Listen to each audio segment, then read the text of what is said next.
Advertising has us chasing cars and clothes, working jobs we hate so we can buy shit we don't need. What up, everyone? We are here back, me, Igor, and my co-host, Ryan. Yeah, we're back for our seventh episode. Seventh episode, that's Seventh right. episode.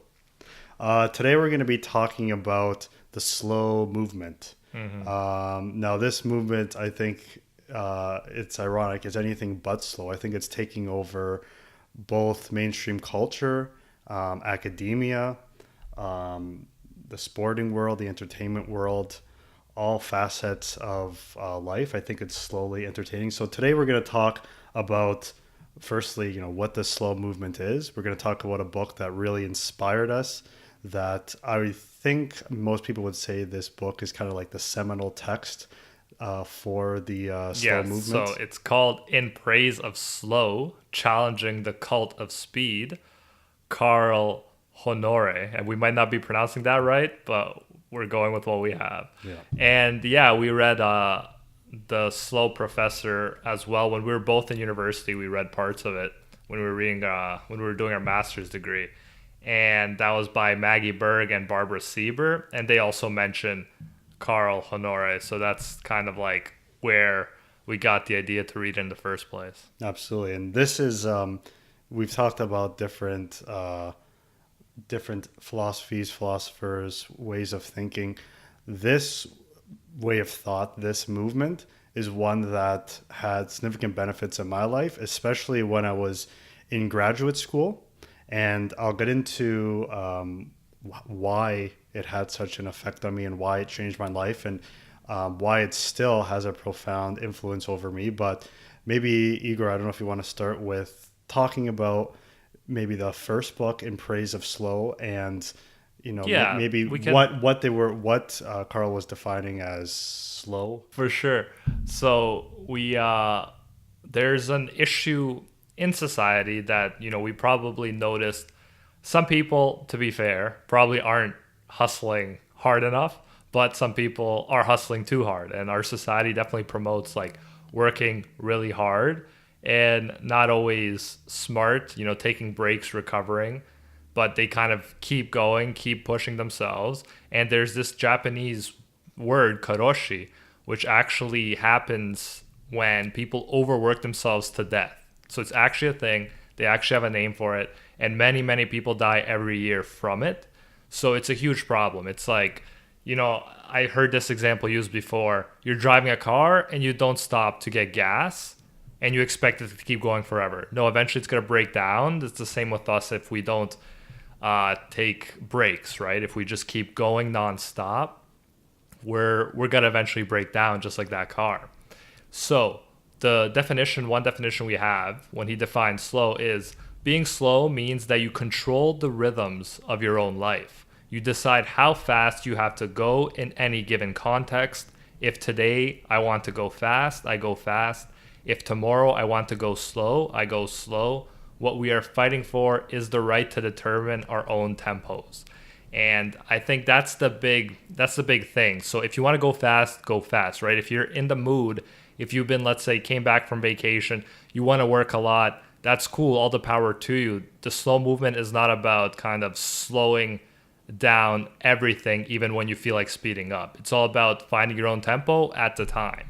So for me and Ryan talked about this a little while ago for our school experience, and that'll probably come up because a lot of this stuff overlaps with the school system, and he talks about the school system in the book. But what I did was I took an extra year to do my undergrad because I wanted to take stuff more so my own tempo, and I felt like the tempo was crazy after my first year where I took the full workload. Like I'm like, man, I'm not reading all the books, I'm not getting the most out of it, so I wanted to go deeper with fewer courses rather than like super broad and not give it a fair shake. So that's what I decided to do, and it made a big difference for me. But yeah, still the school system is definitely one of the biggest examples of a system going too fast and expecting kind of too much without a lot of breaks. And in The Slow Professor by Maggie Berg and Barbara Sieber, they also talk about how the profession as a professor and being in academia it's considered more stressful than being a CEO, and people constantly feel like they're playing catch up. No one feels like they have enough time to do all of their work, and that ends up being like a really big issue, and it relates to graduate students as well, and then undergraduate students as well. Yeah, and going a bit more, continuing on with Igor's kind of definition of slowness, what they mean by slowness, right? They don't mean necessarily physically taking things slow or talking slowly. I know in the slow professor, they don't mean like when you're teaching, you're talking slowly to your students. What they mean, and actually in the book In Praise of Slow, what the author says is being slow can be summed up in a single word: balance, right? So it goes back to the idea of not being slaves to your schedule, right? Being able to, kind of like Igor said, know when to go fast, when to go slow. What they also say, he also gives kind of the difference between fast and slow. So what he says is fast means busy, controlling, aggressive, hurried, analytical, which I think by that he means, that way of thought where we just have to think in a very linear fashion that doesn't have room for creativity or development. Kind of like that LSAT, if anyone has ever taken the LSAT, that LSAT way of thinking. Stressed, superficial, impatient, active, quantity over quality. Whereas slow is the opposite. It's calm, careful. I love that word, careful. Receptive, still, intuitive, unhurried, which is crucial for when we talk about school, right? At school, we're always bombarded by deadlines. And I'll talk about my own experience of learning how to be okay with not hurrying up on my work. Patient, reflective, quality over quantity. And what it sums down to is basically being okay with making real and meaningful connections with the world around us, right? With people, with our culture, with work, with food. In the book, it talks about the slow food movement, and with everything. So this idea of slowness is not just, this kind of philosophy of necessarily like our routines. We talked about routines and habits, but it means also just like our daily interactions and what we do on a daily occurrence, such as even making food, such as how we go to work, such as how we work. They're all very much interconnected. Definitely. And in my own experience with school, I definitely had moments, and even like, to be fair, definitely, I don't know what it's called. Maybe he uses the term speedaholic or something in the book. And yeah, I definitely have that feeling. I did when I was in school, probably even more. I remember specifically going to watch a Shakespeare play with my mom and brother, and I had an essay due. And the whole time I couldn't enjoy the play because I was like, oh man, I should be at home working on that paper.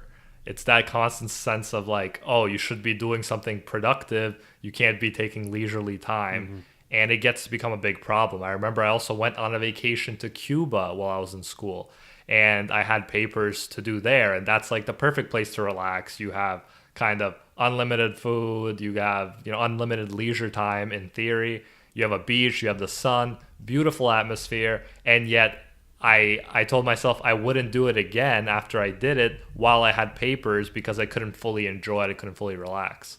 So, and that was just where I was at the time. Like, I remember feeling sometimes, like I used to look at geese, which I could see like geese outside my house, and they're just swimming around in like a pond. And then I'm like, man, I envy those guys so much. Like, I had all these papers due. I had all these essays, all these different assignments, all these exams to prepare for. And I'm like, oh my God, like how nice would it be to just not have a care in the world, hang out in a pool, let the sun bathe you, and then just hang out with your family, which were the geese were doing. And I'm like, they have it so good.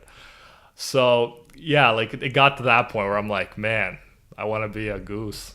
So yeah, I think that goes back to that desire to like, we wish we could just be present sometimes, right? And exactly. Yes, and they're pressures of yes. life, like the pressures of life force us to always have to reflect back on past decisions we made, or always worry about the future, like future assignments, future interviews, future job prospects, whatever, right? And yeah, I think being the slow movement is all about the idea of being present. Because if you're being present, you're enjoying the moment, you're taking pleasure in the moment, instead of not taking pleasure and just living in anxiety and fear about something that happened before or after that moment. So yeah, I think your desire to want to be that, live that simple life goes back to the desire that I think all of us have. We wish we could just sometimes just be present in the moment we have and not worry about other states of time. Yeah, and I mean, like, again, I don't know if it's like everyone, but definitely a lot of people. But I know some people could probably even benefit from working more. You know, like, let's say I have, I know some people that I'm like, they could probably be working more. They're kind of not really even putting in like a minimal effort. But again, I feel like for a lot of us, especially who went into academia, who are working like nonstop, yes, we could definitely benefit from this kind of book. And there's a time to hustle hard, and there's a time to relax.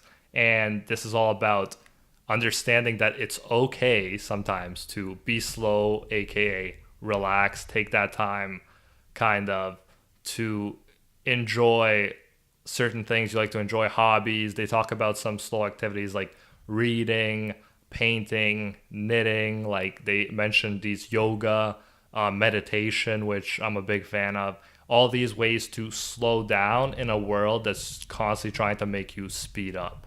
There was actually in the book, they quoted Nietzsche as saying that we had a culture of indecent hurry, of indecent and perspiring haste, which wants to get everything done at once.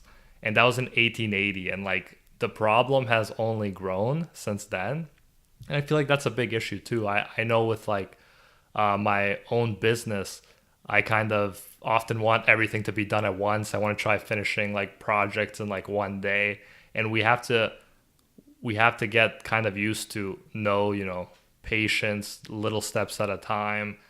Get used to the idea of, and running helped with this because me and Ryan run, and the idea of life being a marathon and all of this stuff being a marathon or multiple marathons instead of just like one quick sprint, so that you're always trying to go at a sustainable pace rather than doing too much at once, starting to look like you're winning, but then you break down and you don't even finish the race.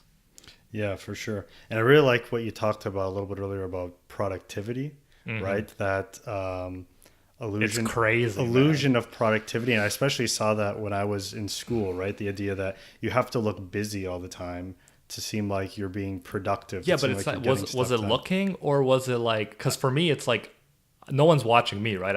I have my own business, but I feel the need to be busy. Okay, to so be it's like productive. You feel like Big Brother is watching you. So myself, yes. So it's not like some entity like is like, oh, if you don't do work, I do my own business. Like I'm only one that's gonna suffer if I don't do work. But I just feel like this constant need to be like, yo, you're wasting time, because like there's so much stuff to do, right? And I feel with this stuff, let's say Project Uproar, with my anime YouTube channel, with other stuff, it's like whenever I add in something that's not related to that, or family or friends, I feel totally guilty. Like if I just watch a show on, let's say like The Sopranos, which is not anime, I can't use it for a video, I feel like totally guilty, which I shouldn't. I should be able to unwind and enjoy some Sopranos. Yeah, for sure. And going back to that, yeah, we live in like this information age where opportunities are so abundant. And I know something I noticed at school, because I'm a teacher,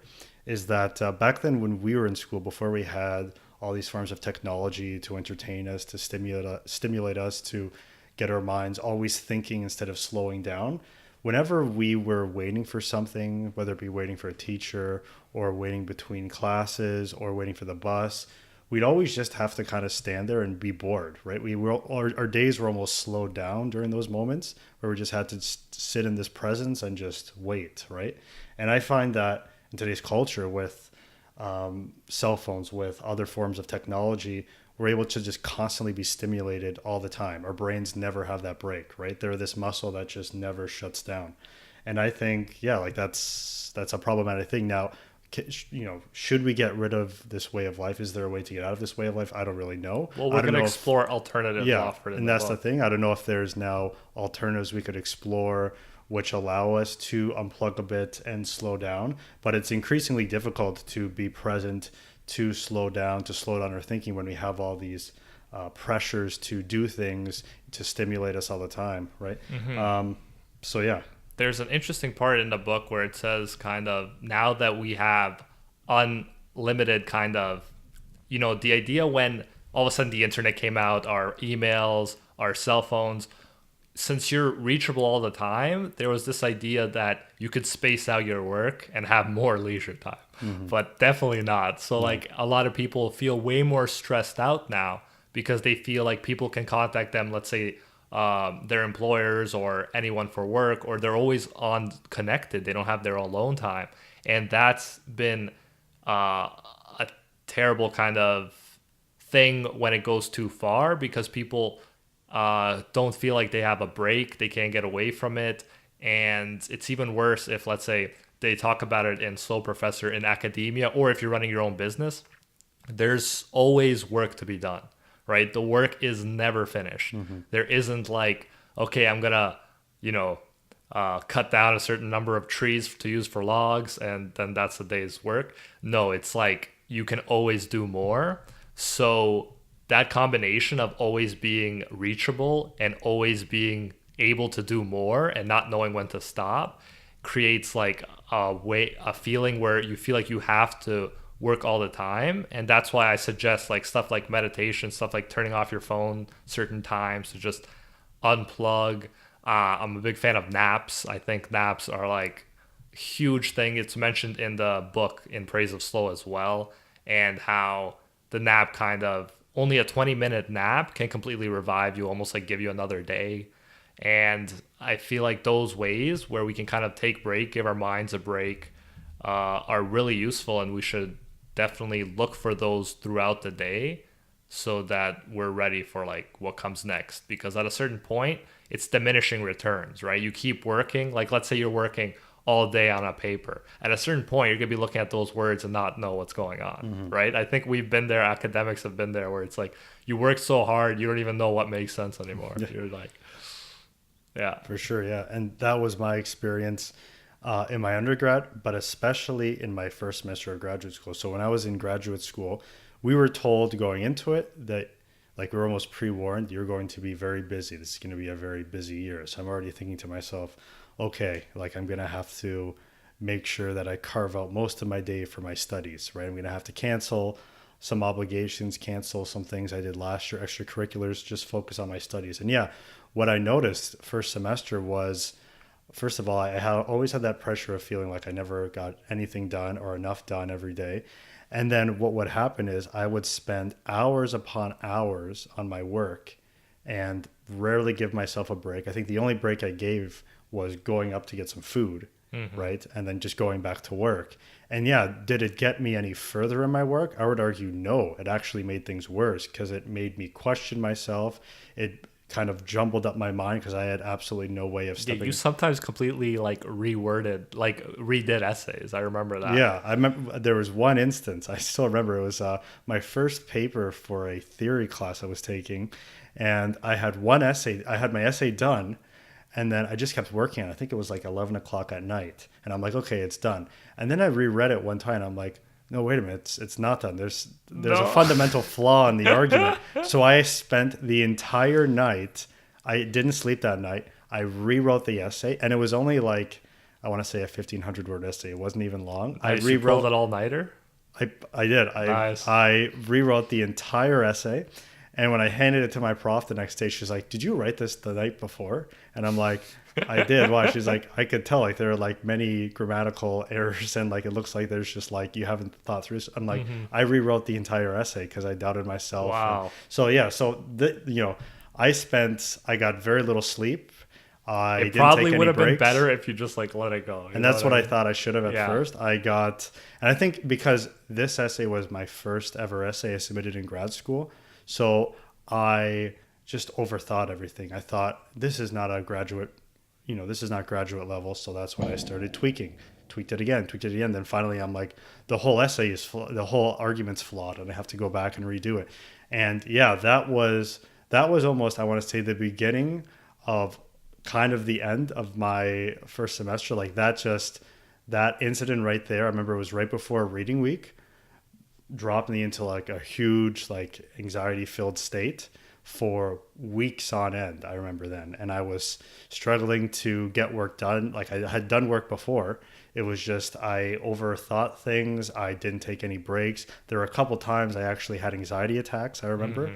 Can you explain what that is? Because I'm not sure what that is. So for myself, the way I had my attack was, again, I hadn't taken a break all day. It was later on in the evening. It was like 9 o'clock.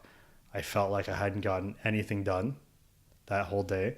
And what was happening was I was looking at my screen and my books that were out, and all of a sudden I started seeing double vision. And my hearing started to go like fuzzy. It almost felt like my ears were plugged. And then finally, like I felt like I was going to faint. So I had, I think, 2 or 3 episodes of that during my first semester of graduate school. Those same episodes, the screen turning blurry, my ears, my hearing kind of going, and then feeling like I'm going to faint. And yeah, it's scary, but I knew right away what it was, right? And then finally I'm like, okay, I'm done for the night. I'm not going to do this anymore. And then what really helped me, I think, that was kind of my whole first semester. I went through that. Second semester, I came back, and actually over the break, I encountered The Slow Professor. I read it, and even though it is more for academics and people pursuing the PhD route, but like it did speak a lot to me because there's a lot of things in there that are applicable to a graduate student life. And I read what the book said about the importance of not just taking breaks, but like slowing down your thinking. So like you're thinking through an argument, you don't just go with the first or second kind of way of conceptualizing it, right? You have an idea, you go for a walk, you think it through. So what I started doing was I started going for walks. I started talking through the essay slowly. I was a lot easier on myself. I basically, when there was a due date, before, what I would do is I try my best to get it done as early as I could. Now I was like, okay, the date is 2 weeks from now. I have up until that date to hand it in so I could take my time. If it's the day before, I still have a day. No need to worry, right? So I stopped worrying. And not only did that, I think, help my writing, help my thinking, but it also, I saw like a dramatic increase in marks because I felt like I had more space to think through things, to write. And really, did I actually have that much from first semester? Probably not a crazy amount different, but it was just that mindset change that really helped me. And then when I went on after second semester to writing my final paper, I used that same approach, right? I took my time, I planned out my thinking process, my writing process. I said, Tuesday, I'm not going to worry about having to write X amount of words. I'm going to be like, I just want Tuesday to be a good day where I can think through this idea I have. And if I don't finish it, if I don't have the idea conceptualized fully, that's fine, right? I can move on to the next day. The due date's this, I don't need to, get it done so crazy early. And that really helped me become, I think, more of a clear thinker. I think that was something I struggled with before, was clarity, because I had all these ideas and I'd always get into these states of anxiety during first semester. So it just helped me clear my mind more, and it helped me just ease my anxiety more of, having to fulfill things by a certain deadline. So that book, Slow Professor, that I later went into In Praise of Slow second semester as well. And it really just showed me, yeah, it's okay to take my time. And it's okay also to show like vulnerability, like to go to my professor and be like, you know what, this essay, I still haven't really thought through this part of it yet, even though it's due next week. And I'm still thinking through it. Before, I would never want to show that. I'd be like, oh, I have everything. Yeah. I have everything done. No need to ask me any questions. I'm fine, right? So yeah, it very much helped me become, I think, a more, like we talked about, successful student. Mm-hmm. Definitely. And you've talked about slow, but I think a part there was you managed to take you managed to make it less of a big deal if you did well or not, right? For sure, yeah. Because that's I think part of the thing that helped you implement. Yeah, I cared. We've talked about this before. I cared more about the process of writing, of being a graduate student than actually the product. Like second semester, I stopped. I told myself right off the bat, I'm not caring about marks anymore. First semester, I cared about marks because I was applying to a PhD. And ironically, your marks went up. Ironically, they went up, and ironically, I got accepted into a PhD program that I didn't even want to go to. Eventually, so I ended up declining that. But like, he wasn't just mean. He wasn't just like, oh, I'm gonna apply and make them think I like. No, this was first semester when I was obsessed with marks, with applying and getting into a certain school. Second semester when I stopped caring about marks and cared more about the process, and didn't care about getting into another school. That's when, ironically, the marks and the acceptance came in, when I stopped caring. Exactly. When I just cared about putting in the work instead of caring about the product. And that's a big key. And that was, for me, the best, like, I felt, the most enjoyable I felt being in school. And I was in school a lot, right? Undergrad, teachers, college, masters. And the best I felt was when I'm like, it doesn't matter what I get. I convinced myself it doesn't matter. Like, if I fail, whatever, it doesn't matter. As long as I put in the work, I learned because I was there because I enjoyed studying. A lot of this stuff that they talk about in SLO is that a lot of students start hating studying. And I didn't want that to happen to me because it's very easy to happen when you feel overwhelmed. But there were situations where in the book, people, let's say, got homeschooled or went into slower programs that they say actually taking it slow is better for academically gifted students. It's actually better to let them take it slow and get at their own pace. And they were much happier and they actually enjoyed studying, while their counterparts who were in the normal school system or a high pressure school system we're just talking about being stressed out and hating school and hating studying. So I think our most important goal should be to love what we do and get, if we're thinking from like the school's perspective, you should get your students to actually enjoy studying. And that's not going to happen by overburdening them with way too many courses and way too many assignments. Mm-hmm. And I think going back to school, like the public system, right, a difficult pressure that teachers have to deal with are standardized tests, right? They have to somehow shove all this information into their students' brains as quickly as possible so they can regurgitate it on these provincial tests. And, does that benefit, this slow learning, like cultivation of a thinker? No, absolutely not, right? It's just that idea. It's almost, I know in Praise of Slow, and especially in The Slow Professor, they kind of link that fast way of life to fast food, right? It's something that's kind of just convenient, that doesn't take really a lot of work. Like, you don't need to think about it, right? Yeah, you just act all the time, and it's just the idea of it satisfies just like a short-term craving or goal, right? It's not something that's sustainable. And so, yeah, that idea of just a lot of pedagogical approaches to education nowadays emphasize that fast approach to life of just acquiring so much information. Going back to that a couple episodes ago when we were talking about Excellent Sheep, right? And they were talking about the idea of like the double major, right? Yes, and acquiring as many qualifications as you can, credentializing yourself as much as you can, right? Why? So it looks like you've done so many things, right? It looks like your resume is filled to the brim. And, there is a double-edged sword to that. What that does is that leaves out other opportunities. And I like what we said last week when we had Matt on the podcast, when we said the idea of, sometimes we think we have to have so many things that we're doing. We have to be not just multitasking, but like triple tasking, right? We have our hands in a million different pots. And really, does that get us really deeply into one pot, like one way? No, it doesn't, right? It just gets us to skim the surface of a bunch of things. So yeah, I mean, in school, there's pressures for students to become involved with a million different clubs and a million different teams, as well as being a student. And that puts a lot of stress on them. And not only that, but I think they don't actually get a good experience in school because they're just running from one thing to another without any breaks. For sure. And I feel like one of the things that resonated with me, which they said in the book, was many recommend doing fewer things in order to do them better, a core tenet of the slow philosophy. And that's exactly what you just said. So by doing too much, we're going to do everything less well, and we're going to be way more stressed out in the process, which makes us do things less well, and it becomes a negative spiral. So Ryan, I'd even like to hear your perspective on this, because I did, slow the pace against, there was resistance, but I managed to somehow slow the pace, slow my program, get them to give me like an extra year. I didn't take really that much extracurricular activities, but I know you did.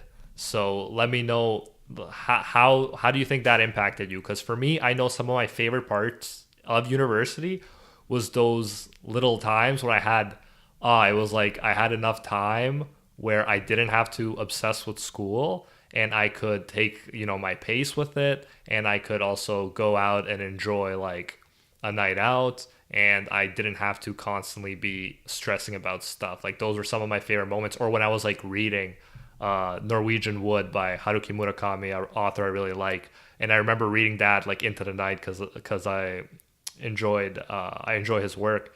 And that wasn't on the syllabus or anything, but I was just doing it for fun because I had that free time. So how did it affect you, Ryan? Because I think you took a different approach.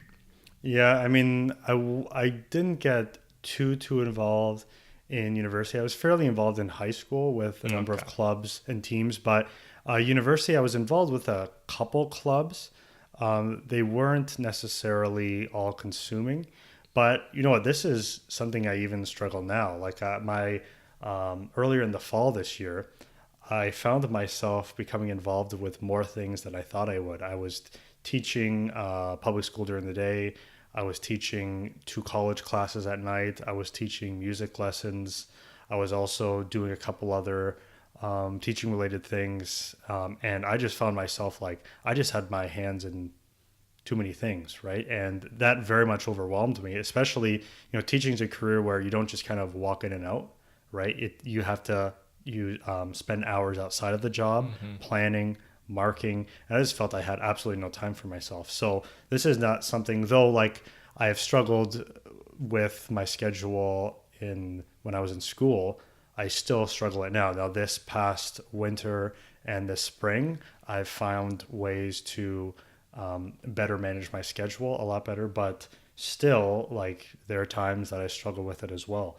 And so, yeah, like the balance I have, it's difficult at times, and it's still something I struggle with now. And yeah, I remember when I was in university, I never felt, though I loved reading, I always thought to myself, okay, I read what I want to read in the summer. Like now is not the time I thought of it as, now is not the time to waste my time reading these other things. I have to focus only on school, right? That's where my time should be going. I have no time to kind of slow down on my studies and read something for myself, right? I have to keep on track and like keep the pace up with the other students, because the other students are going to ask me when I see them in the other class, oh, like how far are you in the book? Yeah. And if I'm like, oh, I'm only on page 50 and they're on, page 300, then I feel that guilt and pressure and anxiety that I'm not fast enough, right? I always found it was interesting too, but something else I looked at in undergrad more, not in graduate school, but in undergrad, there were times I'd go on YouTube to try to find reading hacks. Oh my so God. people who would, I never did that. people who would be like, how could you talk about how could you read a book as quick as possible yet absorb as much as possible? And they made it into like a mathematical formula. And I'm like, oh, is there a way to do this? And actually what was interesting was after I finished graduate school, I thought I wanted to be a lawyer, so I was studying for the LSATs, which is the standardized test you have to take in at least Ontario, across North America, you have to take in order to get into law school. And the LSAT, if anyone's ever taken the LSAT is all about speed. You have to be a very quick reader. You have to be great at skimming surfaces, and you have to be really good at putting puzzles together and problems together in a short amount of time, right? It's not like deep thinking or critical or creative thinking. It's just like thinking very analytical and linear. And, I was struggling studying with this test. And at the same time, it was ironic that I had just got really into the slow movement at the end of graduate school, Yet just a month later, I was trying to go online and trying to find ways to speed up my reading to do well on this test to finish all the questions. And I'm like, isn't this counterintuitive to what I was doing just a couple months ago? So it goes to show like this issue, this balance, right? It's not something that I've like been able to solve. I still struggle with it, right? Yeah, and I huge struggle with it because I say like even now, sometimes like The Sopranos was just an example, but let's say I'm watching a show that I feel like I can't see an immediate benefit from or something like that. I'll feel guilty watching it. Playing video games, which I used to enjoy, but now I'm like, oh, if I'm not doing it on Twitch, which is like a streaming program where you can play video games with your fans, then I feel like, oh, I'm wasting time. I should be doing more productive things. So I definitely have it bad, and this book is definitely something that I'll use and reference back to help me out. And the reading, I do have that for at least. I have reading as kind of a thing I do every day, and meditation, and that does help me slow things down and catch myself when I'm like, because you kind of feel it in your body when you're like moving too fast and you're like trying to get too much done too quick, and then I just recognize it and I start like relaxing, slowing it down, and that's really helped me personally. And so we talked a lot about school, but I was thinking about even work, right? So a lot of people they talk about in the book how a lot of people work hard because they do it for money, and the money, what used to be, there was a statistic where it's like what used to be 50% of what the family made used to go towards food, right? And now in like North America, it's like less than 10%. So we have more food, more money than we need, but at the same time, people are expected, or they consume more and more, and so they need to work more and more. So this was a quote from the book. He who has set his heart exclusively upon the pursuit of worldly welfare is always in a hurry, for he has limited time at his disposal to reach, to grasp, and to enjoy it. All the world is a store, and all the men and women merely shoppers. I thought you'd appreciate that Shakespeare reference. Tempted and titillated at every turn, we seek to cram in as much consumption and as many experiences as possible.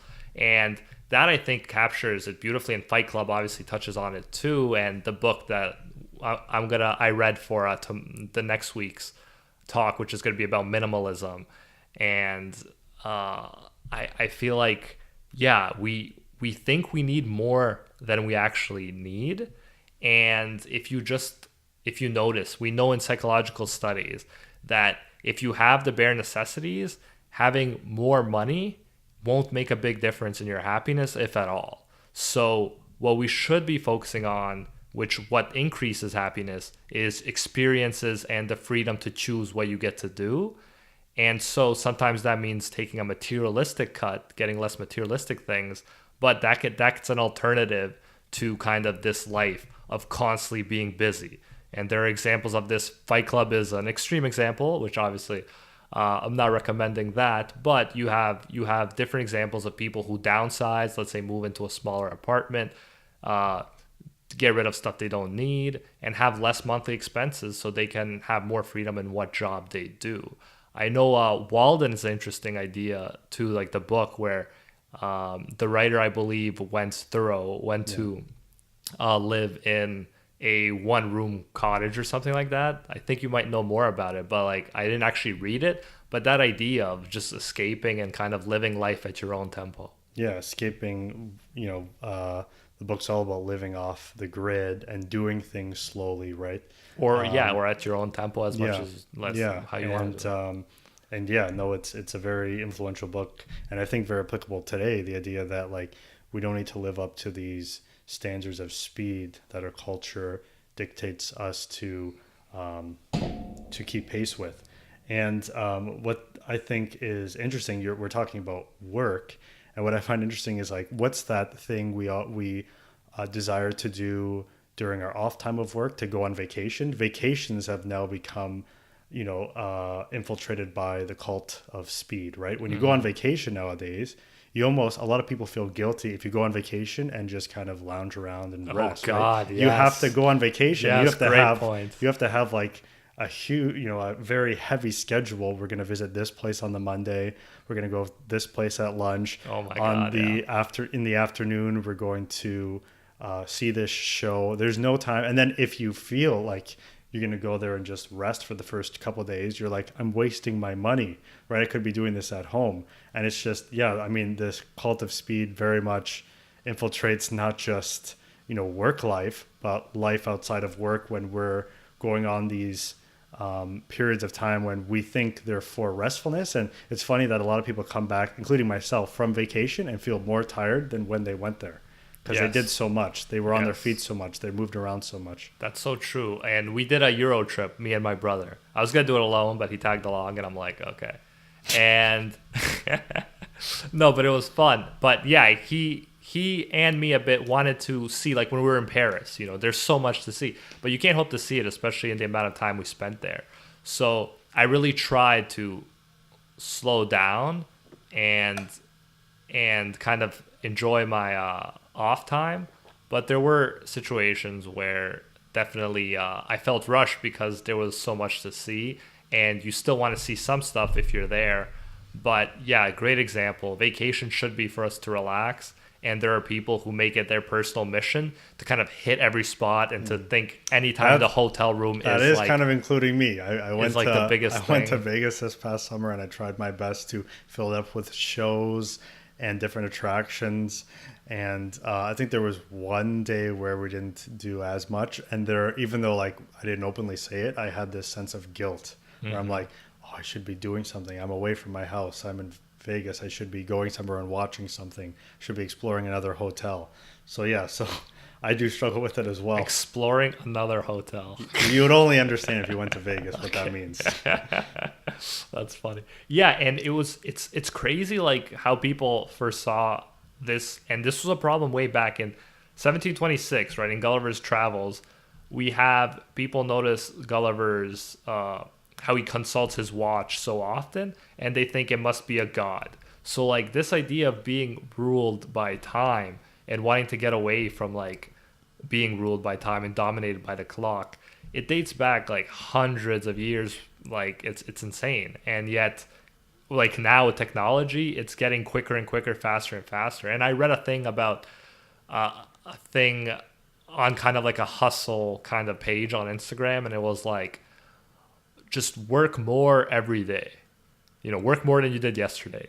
And it's like, okay, sure, to a certain extent, but at a certain extent, you're like getting 1 hour of sleep if you continue doing that for the rest of your life. Like, you need to develop a system where you can work to like, let's say maximum efficiency perhaps, but that to reach that efficiency, you need to have break time. You can't just be nonstop working, or else you're going to burn out, or worse, you're going to get sick, or, who knows what can happen.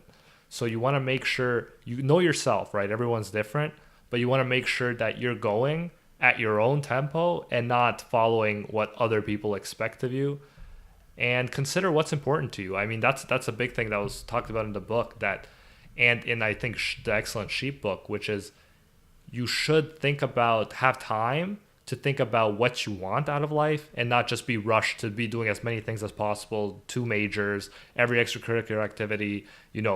Relax. Like, take some time to figure out what's important to you rather than just mindlessly going from thing to thing, never being alone with your thoughts. Yeah, for sure. And things, think of something that in the moment will give you like pleasure, right? So often we think of work for its paycheck, what it'll give us afterwards. But then if you hate your job, it's not a pleasurable experience. And what In Praise of Slow talks about, talks about the slow movement's roots in the slow food movement, which is just the idea that it tries to go back to wanting the process of making food to be pleasurable and not be concerned all the time with, eating or preparing food that's really fast, right? Mm-hmm. And a lot of the most healthy foods out there, and the book goes into examples of it and examples of where this slow food movement is taking place around the world, right? The slowest types of food to prepare oftentimes are the most healthy,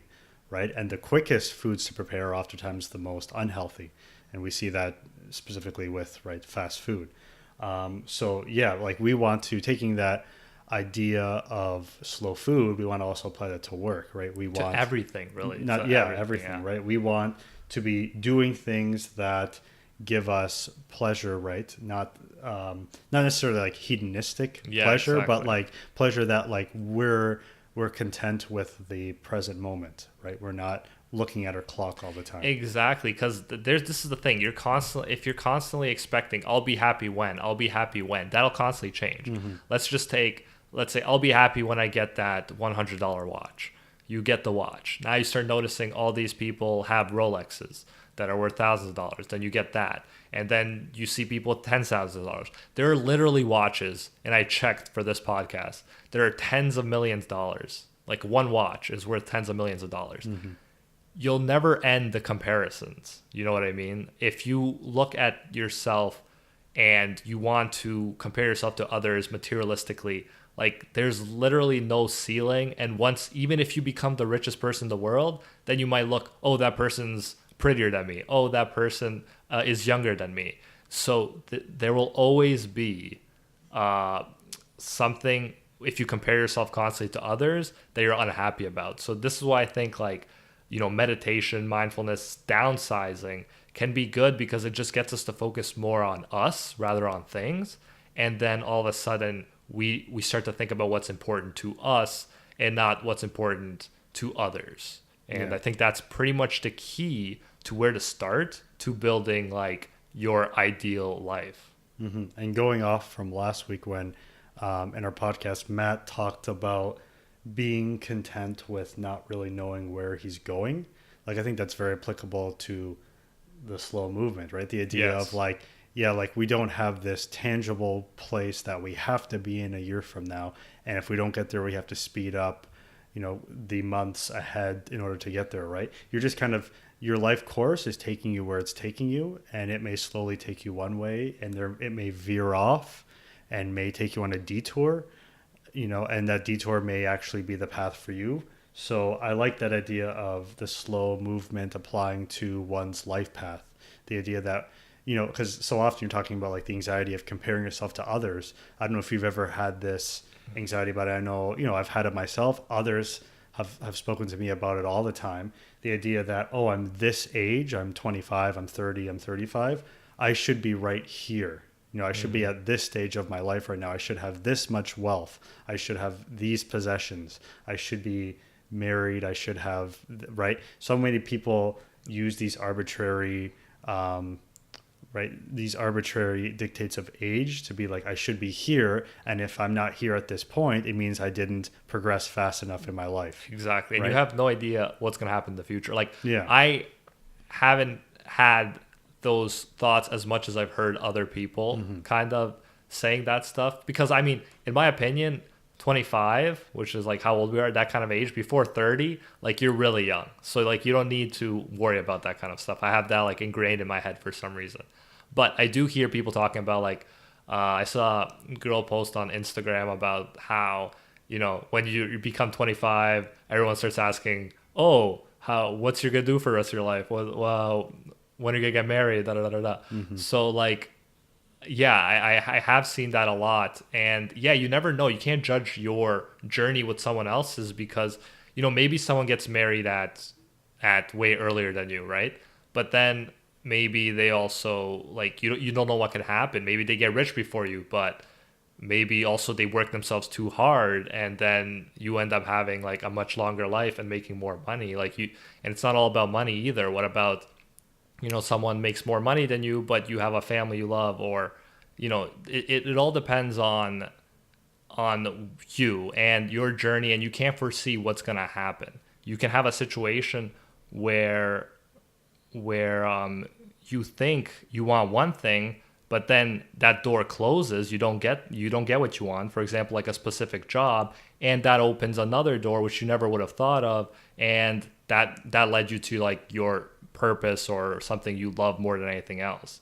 So you got to be, I agree, open to the idea of being okay with not knowing totally what's going to happen, and trusting that things will work out as long as you're putting in the work, right? You're not just kind of like that person in the biblical story who was like all these people coming to save them, and they're like, no, I'm waiting for like God to save me. You can go away with your boat. So like Waiting for Godot by Samuel Beckett. Yeah, I haven't read that, but I'm sure it is somewhere. Yes, all about the idea of just waiting for this Deus Ex Machina to come and save the day. Exactly. And it's like the lottery ticket. No, don't be like, you got to put in the work. You got to do your part. But if you do, I mean, trust that it'll work out. I mean, how many people have done it before you? How many people? I know people that literally don't work, do anything, and they're still like, they're still fine. Like they're still been around for a while, and they're not going anywhere. So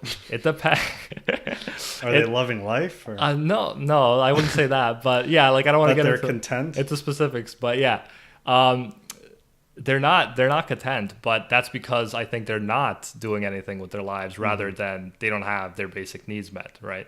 Because, you can live with your parents for a long time and have all your basic needs met and stuff like that. But at a certain point, it's resistance. It starts when you give into resistance and you're not doing what you want to do, it starts eating away at you, right? So that I've definitely seen that in other people in my life. Yeah. I found this interesting. And a question that I often get all the time, and I know other people get as well, is you talk about like when you're 25-ish, that post, when you're 25, like, have you met someone? Yeah, are you married? You're also asked a lot of times, so what are you up to? What are you doing? And if you don't have a good answer, if you're not like, oh, I'm working this CEO job, or, oh, I have a permanent contract doing this, I always notice, because I hear this all the time, even at coffee shops, right? There'll be like a person like a barista or someone working as a server, and they'll be like, oh, so like you work here?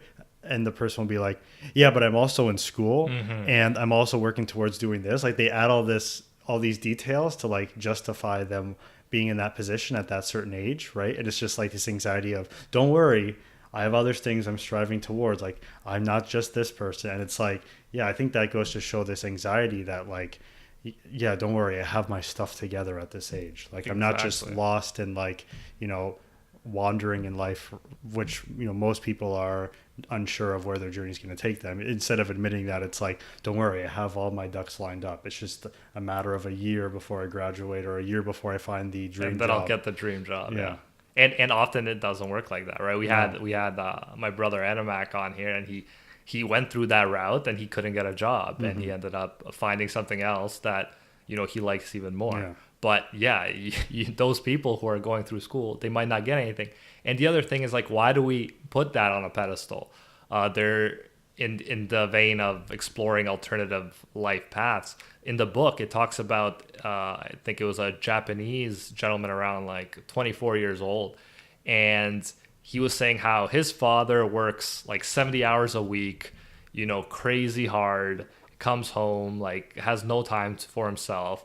And he just gets like a job at the convenience store, and he spends the rest of his time doing whatever he wants, which is like, let's say, hanging out with friends, playing video games and whatever. But there's an example. Maybe it's not playing video games. Maybe you have a business you want to start, or maybe you really like, literature. You want to start a podcast like we're doing, or, anything you want to do, or you want to just take your time and like enjoy life. That's an option. Why not? I know a lot of writers had other jobs that they were doing while they also focused on their writing. There's nothing wrong with doing that rather than getting a job you hate, but that has quote unquote security, if that exists in today's world, and getting stuck in that job, getting stuck in those petty things like, oh, my suit's more expensive than his and stuff like that. Mm-hmm. Oh, geez, I keep thinking back to lawyers in this. And it's interesting. I've read this book when I was questioning whether to go to law school, called Way Worse Than Being a Dentist, The Lawyer's Quest for Meaning. And it was all about this former lawyer turned psychiatrist who composed a bunch of essays. And in his essays, he talks about how in his current practice right now of being a psychiatrist, he gets these law students coming to him basically with their life broken, right? Mentally, they're very unstable. Basically where he was when he was in law school, saying, I did my undergrad, I saw my friends going on to acquire these jobs, or go on to more school. And I thought I have to keep up with them. I can't just take a year off and think through what I want to do. So they just, without even thinking, jumped the ship and went to law school, and they're like $250,000 in debt. And they've realized in their second year, third year of law school that they hate law school and don't want to be a lawyer, but they never gave them any time. They never gave themselves time to think through, what do I want to do? Which takes, I would argue, not just a year, but like when you're working or you're doing something, you're still questioning. Like this is a lot for a lot of people, like a lifelong, right, question that you ask yourself, is this what I want to do, right? Or do I want to change things up? So he says he would often see students, almost $250,000 or $500,000 in debt, really not knowing where they are in life, and worse shape than when they entered university mentally. How not when you know like you're that much in debt, right? And you hate what you're doing and you don't want to pursue that. And really what they said was like it's worse because not only do they hate what they're doing, but they're like, we can't really take any necessarily financial risks and start this business I kind of want to do because no one will give us any money for a loan because we're $250,000 in debt. And what he basically says is he advises some of them. He's like,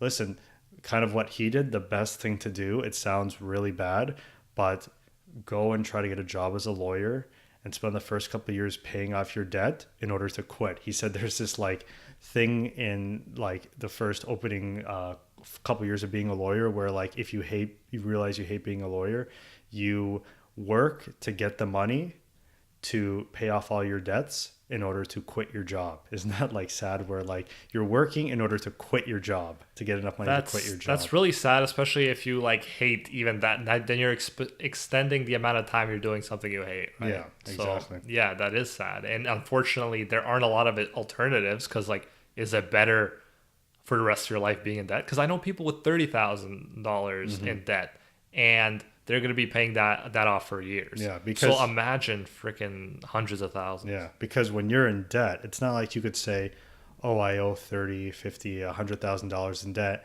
and I'm going to be making I got a great job making $100,000 this year. I'm going to be able to pay off my debt. No, you're not. You have expenses you have to feed yourself, right? All the money is not going to the debt.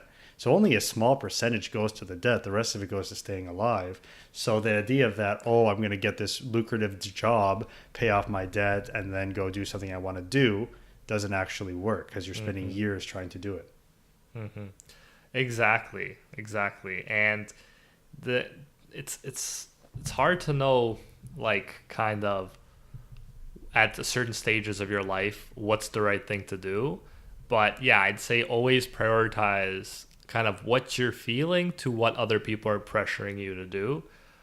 One of the quotes I liked from the book was, for fast acting relief from stress, try slowing down. And I feel like that's just good advice in life in general. If you're like freaking out, if you're doing too much, just slow down, stop, think about what's going on, take that year off or whatever. Because yeah, like unfortunately for me, I didn't have a lot of breaks. I kind of had always something to do, and then the YouTube right after the school, and it's a good thing too because I could just jump into it.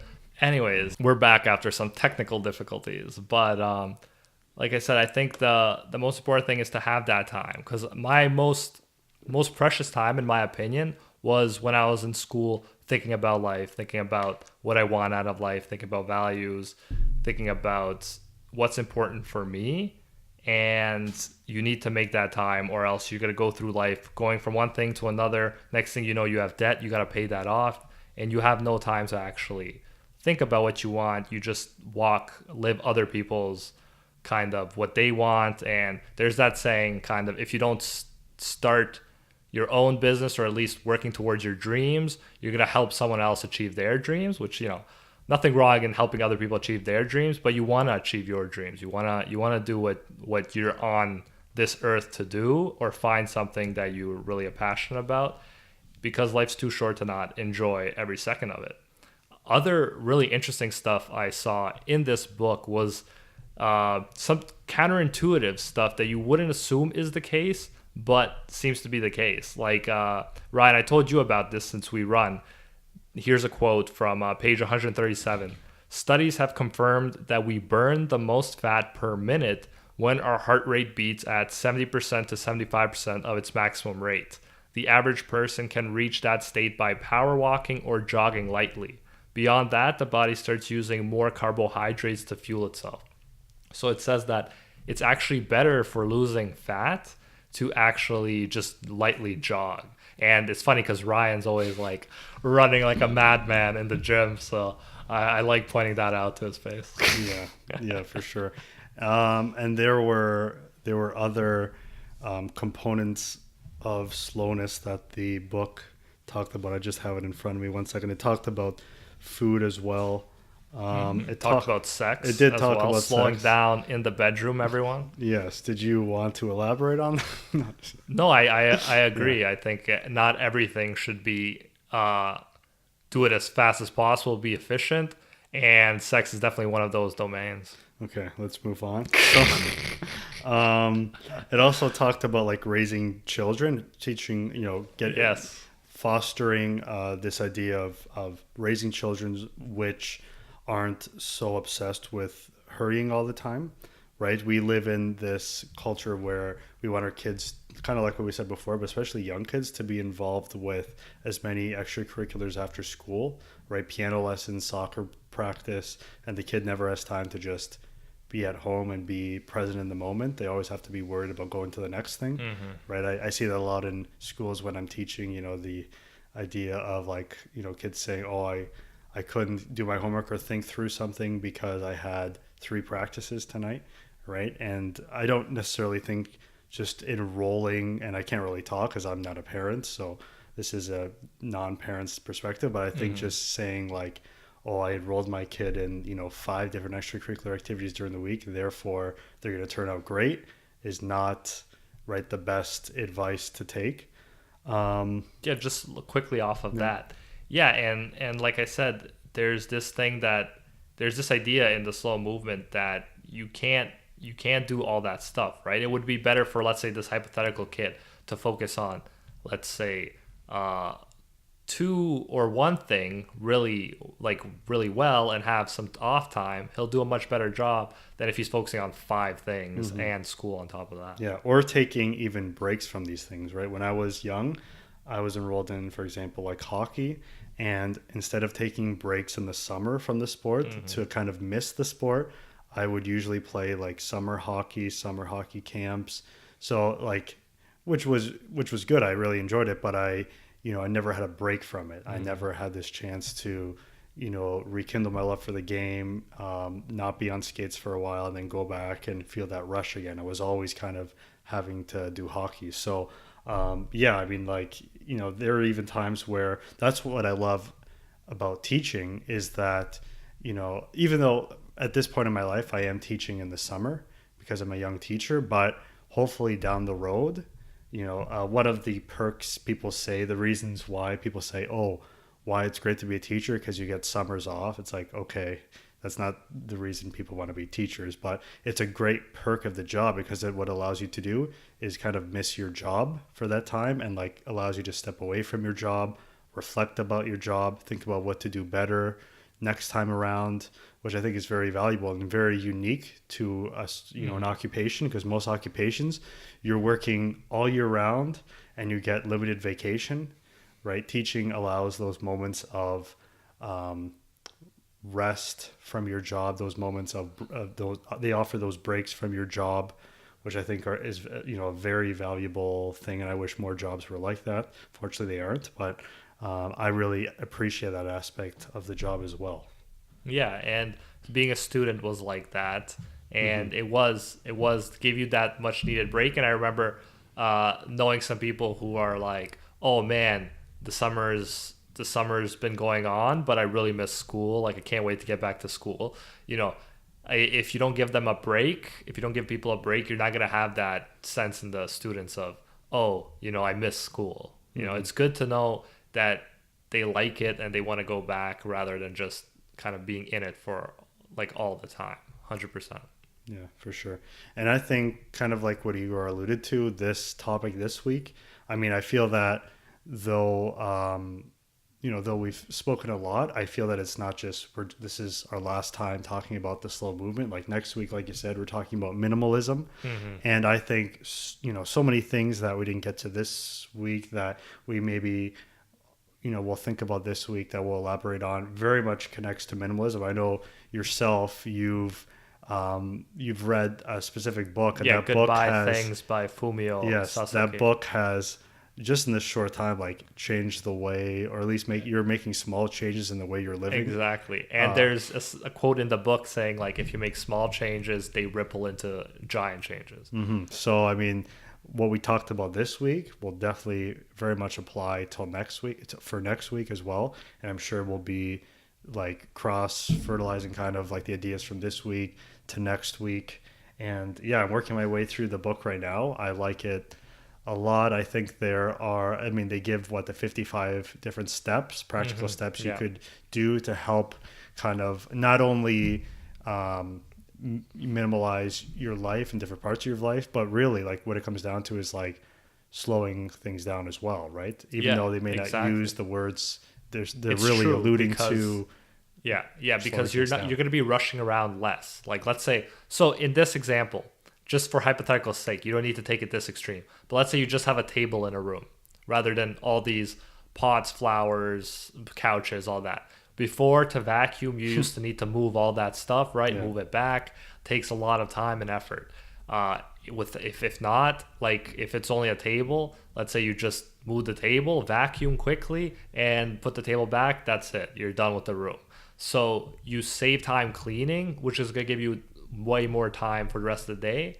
And he even talks about enjoying cleaning, which, he definitely didn't before. And I definitely can't say I'm one who enjoys cleaning a lot, although audiobooks do help when it comes to vacuuming.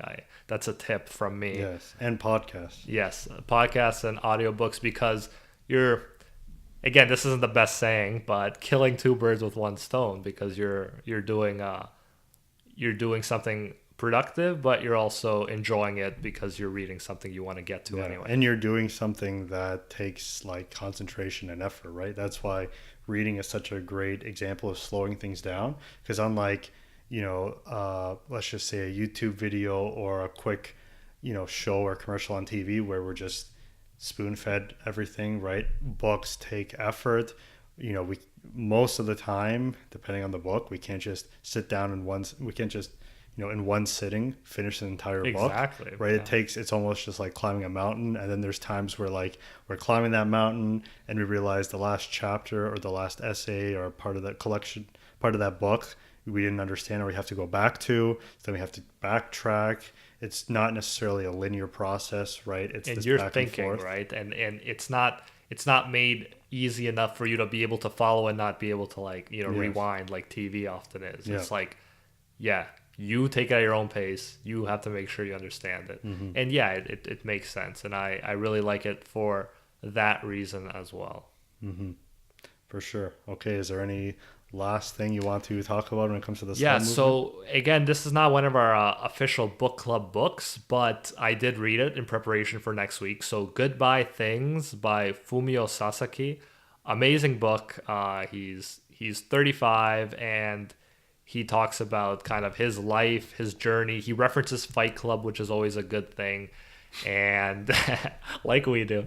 And he literally says he went from one apartment to a smaller apartment. Now he says his ideal apartment is even smaller, like 12 square meters or something like that. I don't know, something like really small. And yeah, I just really like the idea. I like the freedom associated with the concept, and we'll get more into it next week. But wow, I am so passionate about it that like I finished the book. Like it's not a long book or anything. It was like 250 or something pages, but I finished it in like 2 days because I just wanted to keep going. Speed through things. I know. I'm not reading in the spirit of it, but it was so interesting. And to be honest, the steps are my least favorite part. My favorite part is like the philosophy behind it and like all of the other stuff he talks about. Yeah, for sure. No, I can't wait for that podcast next week. And maybe, have you ever seen those videos on YouTube, the tiny house movement? tiny house. I've seen a book that kind of suggests that same idea, but no, I haven't. Yeah, no, they're interesting series of videos on YouTube. Maybe it's something you could check out. It's funny because like I always used to think about this stuff in like a way where it's like, oh, these people are like going to a smaller house. Why? These people are getting rid of their things. Why? Yeah, something for free. I want it. Yeah. Like, but now I'm like, why? Like, you know, why have more things? And it's cool. It's like once you stop wanting more and more and more, you start to appreciate more of what you have, and you can be more selective in what you have and be less consumeristic. And I'm just so like, this is my favorite idea right now, minimalism. Oh, wow. So I'm very excited to talk about it next week. Yeah, I guess you won't be hitting up any garage sales over the next No, week. but I'll be having one, I think. Yes, for sure. Yes, you already gave me some old mics that were mine. Yeah. Today, I'm saying take clearing these. out I'm the room. clearing Exactly. my room. No, but it's so true. It's like we get used to stuff around us, and I just took some posters off of my wall in my room, and I'm like, it's a completely different room. Like, you know, you take for granted this stuff and you forget about it, and you're like, oh my god, like, you know, it's crazy. You feel refreshed once you make a change that's been around the same for a while. But anyways, we're getting too much into this for the next topic. Any last words for you, Ryan? No, for sure. I'm glad we're able to have a slow, I think, meaningful conversation. And that's the point of this podcast, to think through these ideas slowly and to be okay with, you know, reflection. Exactly. So, and we're going to have always like situations where we're talking about old stuff, talking about new stuff, like cross-referencing. Yes, things don't end when the Yeah. episode ends. Exactly. All right, guys. Thank you so much for listening. As always, I'm so happy we're at our 7th episode already. I'm excited for the next episode, and we even got future people that we're going to interview lined up. So definitely great things to come, and we'll see you next time.